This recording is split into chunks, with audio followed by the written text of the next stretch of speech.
Welcome to English Story Podcast for listening. Don't forget to like and subscribe if you genuinely want to be fluent in English. Hi, my name is Max, and today I want to share something interesting with you. Have you ever found it hard to speak English on the phone? Don't worry, I've been there too. But you can learn to do it better. Let me share with you some tips that have helped me. I remember the first time I made a phone call in English. I was nervous. My heart was beating fast, and I didn't know what to say. But I learned a few tricks that made it easier. First, before you make a call, think about what you want to say. It helps to plan the conversation. One day I called my friend Emily. I was ready with what I wanted to say. It was easier because I had thought about it before. This made me feel more confident. When you know what to say, it takes away a lot of the stress. When you start the call, it's important to greet the person. You can say, "Hello, this is John. How are you?" This is a simple way to start, and it shows you are polite. Always use a friendly tone. Smiling while you speak can help make your voice sound warmer. I once read a quote that said, "Your voice is your personal signature." This is true on the phone. How you speak is how people will remember you. Speak clearly and slowly, so the other person can understand you better. Sometimes when we are nervous, we talk too fast. When I spoke to my friend Emily, I made sure to talk slowly. It helped her understand me better, and it made the conversation smoother. If you talk too fast, the person might ask you to repeat yourself. This can make the conversation longer and more confusing. One time, I was on the phone with my friend Mike, and he was talking too fast. I had to keep asking him to slow down. It was hard to understand him. This is why it's always better to speak at a normal pace. You don't need to rush.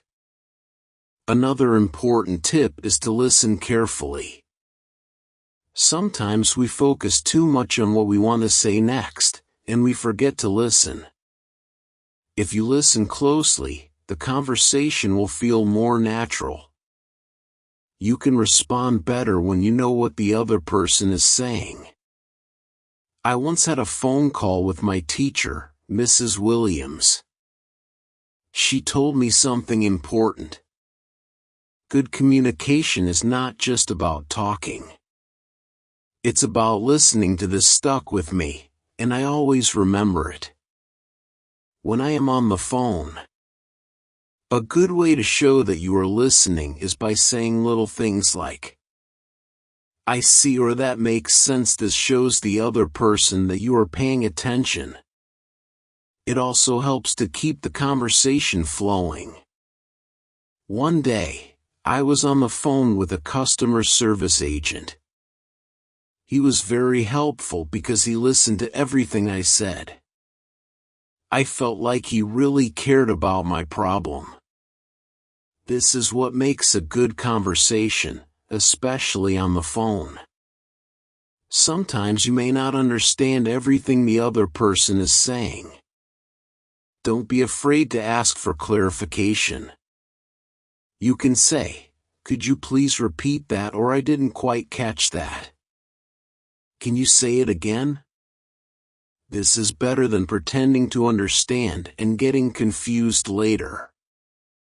I remember a time when I was talking to my friend Sarah. She said something that I didn't understand. Instead of guessing, I asked her to repeat it. She was happy to explain it to me, and the conversation went on smoothly. It's also important to be polite on the phone. Use words like please and thank you. These small words can make a big difference. They show respect and make the other person feel valued. A polite conversation is always a better conversation. Once, I had to make a business call. I made sure to say thank you every time the person helped me with something. This made the call more pleasant, and the person was more willing to assist me. Politeness goes a long way. Ending a phone call is just as important as starting one. You should always say goodbye in a nice way. You can say thank you for your time. Or it was great talking to you. This leaves the other person with a good impression of you. I learned this from my friend James. He always ends his phone calls with a kind word. It makes me feel appreciated, and I've started doing the same thing. It's a small gesture, but it makes a big difference. Another tip is to practice. The more you practice talking on the phone, the better you will get. You can practice with a friend or family member. The more you do it, the more comfortable you will feel. Practice makes perfect. I used to practice with my cousin Anna. We would call each other and pretend we were talking in different situations, like at work or ordering food. It was fun, and it really helped me improve. You can try this too. A good memory I have is from a time when I called a restaurant to make a reservation. I had practiced what to say before, and the call went perfectly. I felt so proud of myself afterward.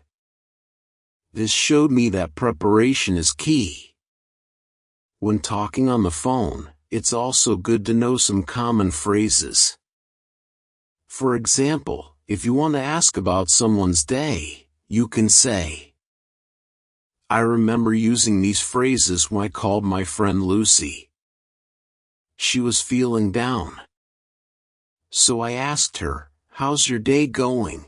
It opened up the conversation. And she felt better afterward. Sometimes, a simple question can make a big difference. One challenge you might face is talking to someone you don't know well. This can make you feel nervous. But remember, they are just people like you.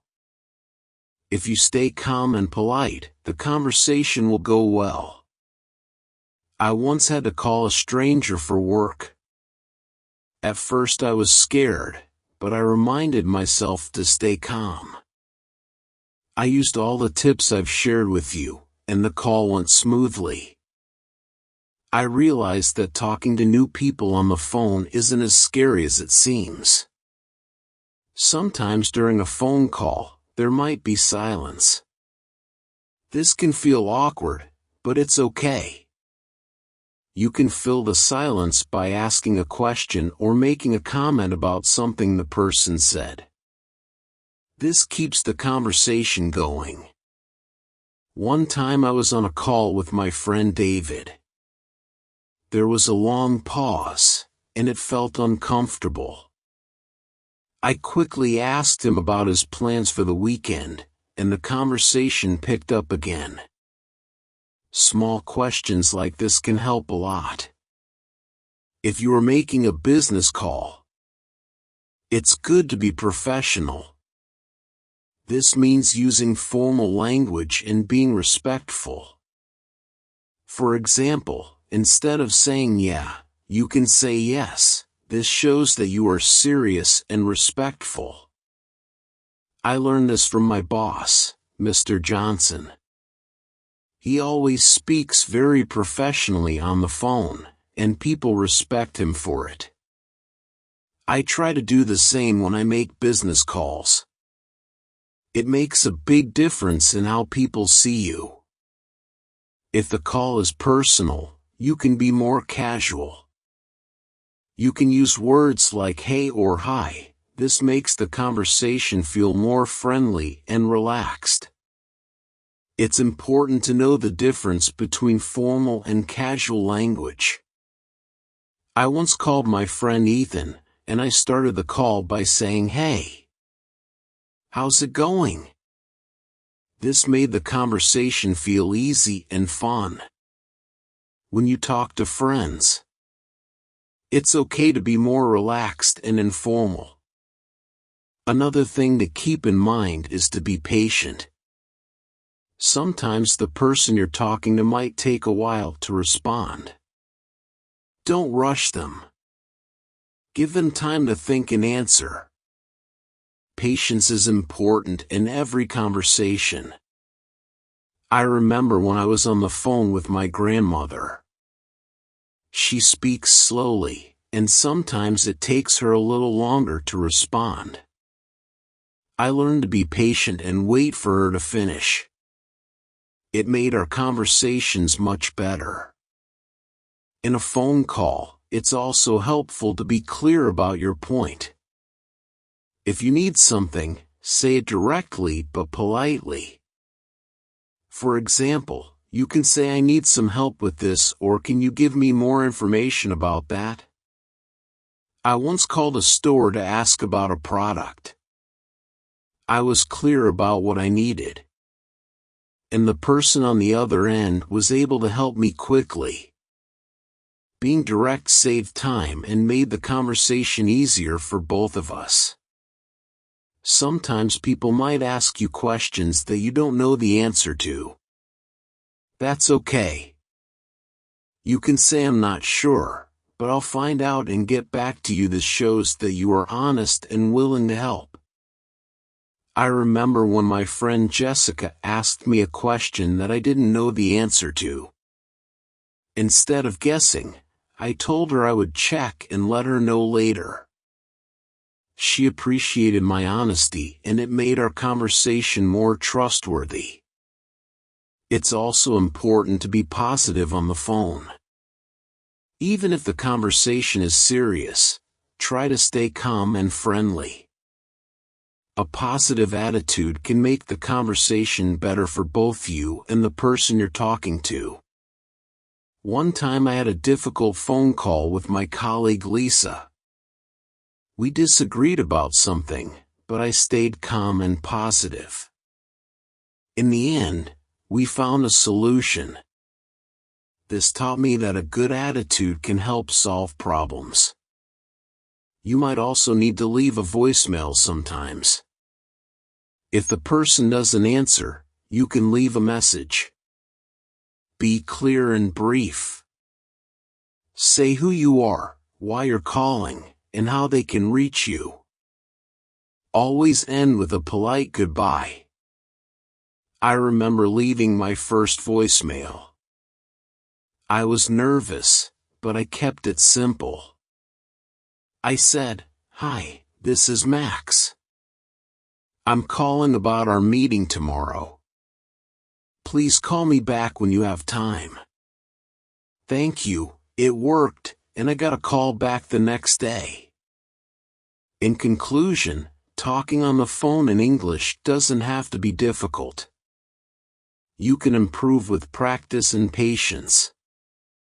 Remember to speak clearly, listen carefully, and be polite. Every conversation is a chance to get better. Here's a question for you. What do you find most challenging about talking on the phone in English? I'd love to hear your thoughts and help you improve.